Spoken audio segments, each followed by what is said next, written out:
Ngibhebhisa amaphara kahle kahle. Aseyiqedile inquza amalike iphara leThekwini lingathi mina lingazi ngenqo. Iphara elinjani? Ihlala emgaqweni. Ngisho abantu abahlala emgaqweni laba abahambe becosha odoti. Yami inquza ngaleso sikhathi mayilunye yalunye.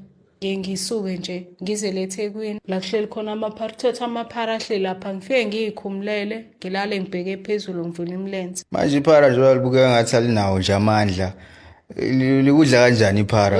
But fika nokudla nje okuncane lapha ephareni fike nenyama ufike uyinike lifike lihlafuneka belikathathu lehlise ngedrink yabona nje kwiTrestament eyayingichaza kakhulu ngangithi mayingiguqile ngidunusile lingenile la ngemuva elinye ngila ngaphambili ngiyalikhotha bese siye nje solala ngaphasi kwesihlahla bembale khona uthothi nazi inyoni la phezulu ngendlela bengisuke ngimemeza ngazi buzo zigcina izinyoni nawo zibaleka